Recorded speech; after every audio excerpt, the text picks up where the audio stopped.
Hello, colorist and mixed media artists. This is Amanda here for Mandy's Art, and I want to welcome you back to my channel. I'm so excited about all the new subscribers that I have gotten over the last few days here, and I want to give you a heartfelt thank you and appreciation for subscribing to the channel and helping me and supporting me along this journey. I will have to say that I'm enjoying making content for you all, and it's, bringing me into the art community more. I hope here in the next couple of videos to branch out in doing some mixed media stuff. I've got a few plans and a few more mixed media supplies coming so that we can actually work on a piece together for the mixed media side. But in today's video, we are going to shop my collection. I picked out several different coloring books to do pages in for the month of March and April.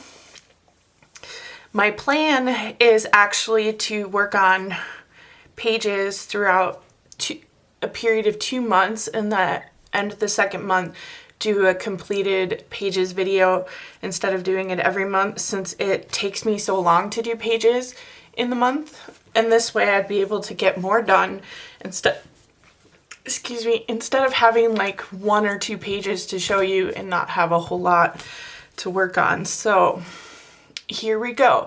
So in my latest new book, the Harry Potter Magical Art Coloring book, I decided on, so I'll open it up here. On this page, I'm thinking about doing both because this is kind of a double spread page, which is the Phoenix, Dumbledore's Phoenix, which I relate a lot to the Phoenix because the Phoenix comes back from the ashes, and so many times in my life I have overcome so many difficult things and have kind of had to come back from the ashes, and this just kind of really resonates with me in my recovery and my journey of healing. So I just thought this would be a cool page to do. And then obviously the other side would be Dumbledore to go with it, because he's just the bomb of a headmaster, sacrificing himself to destroy the Horcrux by taking the potion instead of having Harry take the potion.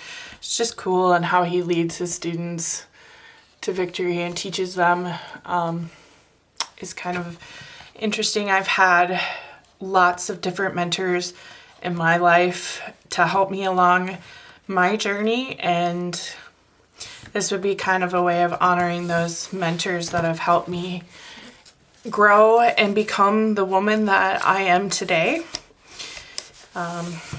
So this is these 2 pieces in this particular book. So the next one I've got is 50 Delightful Fairies, Camellia and Jacova. This is another new one that doesn't have any pages done. And I'm thinking because March is spring, and who doesn't love flowers and fairies? So these, I thought I'd do this one. She's got daffodils. Hopefully these are single-sided, so I don't know if I'm going to use alcohol markers or pencil.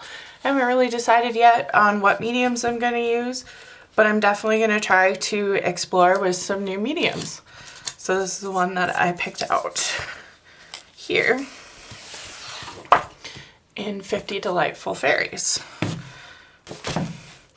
The next one, new one, nothing colored in it yet, that I picked up at Goodwill in St. Paul. This is Zen Doodling Coloring Inspiring Zendalas. I'm not a big mandala person, but I thought this would be a great way to clear my mind while I'm coloring. So there's, here, I marked these pages for a reason, and here I'm still flipping through the book.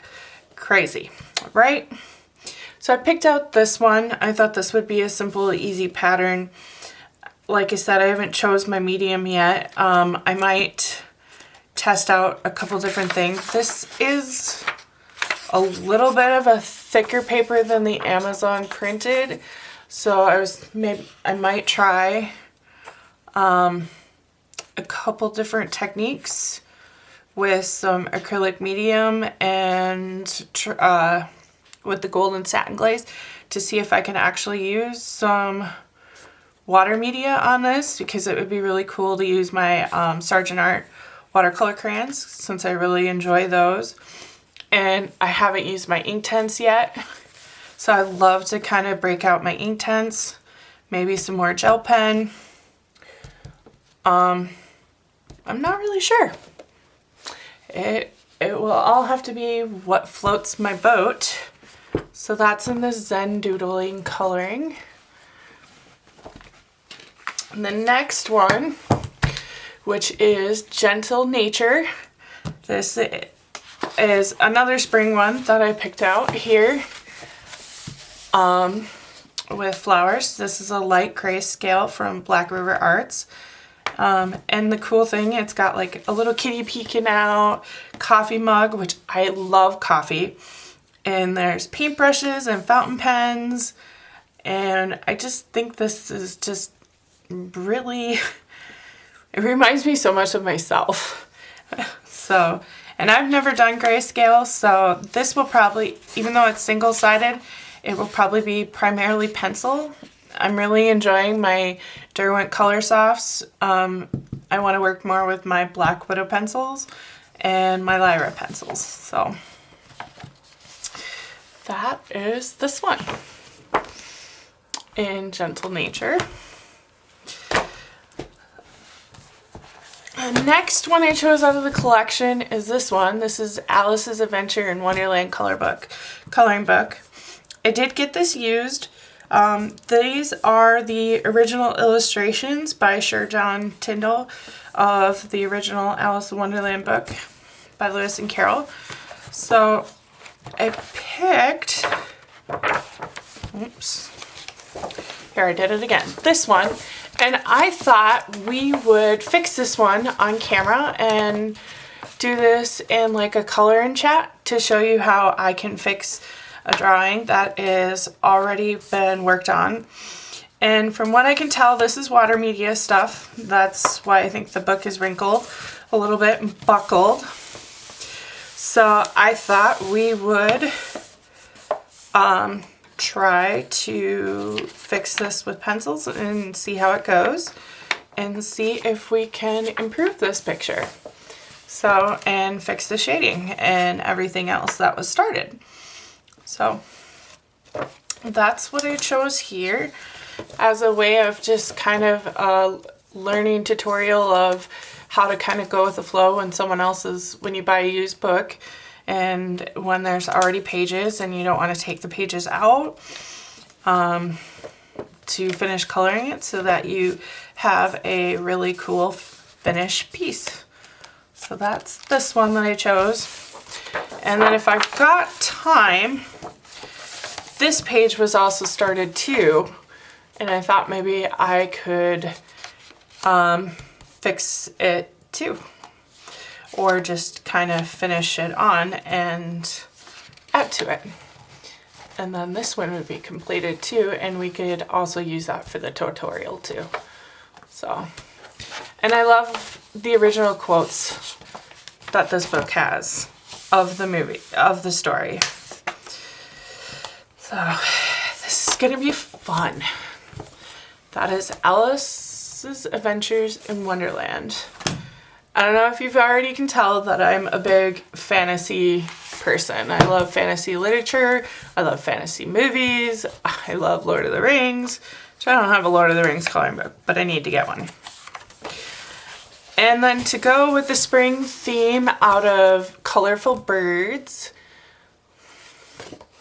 I chose this cool spring pattern page. Kind of go out of my branch and do a pattern page and stuff. And I love the cutesy whimsical owls. The little turtle's kind of cut off, but that's okay. And the little birds and the flowers, it's very doodly. I think that would be fun and relaxing to do one afternoon. And finally, the last book we have is Fragile World. We are gonna actually continue on in this. I actually finished up all the greenage in this page, and then the next color and chat we're gonna finish up the tree, the rest of the tall grass, and then hopefully I will do a tutorial, maybe something about how I color these beetles, and finish the flowers, and then we can move on to over here and finish this up. So we're getting there. This is a big page. Kirby's known for his double page spreads. So, and I don't know if I'll have time for another one because I want to get to the other ones. If it's a single page in here, hopefully I can figure something out, because I really had fun doing the owls. That was a really fun project to do, and relaxing and realistically. So I'm still working on color combos and shading. So, but that is what I picked out for the collection. If you have any favorite books that you're working on or pictures, please leave a comment down below. I will certainly be there to chat and interact with you all, and I hope that you have a wonderful time coloring, and I will catch you on the next video. I just want you to remember to be authentic to yourself and be true and shine bright and have a happy, wonderful, relaxing, meditative coloring, and just know that you're loved by me and Toby, and we look forward to coloring with you and chatting. Have a wonderful day, and bye guys.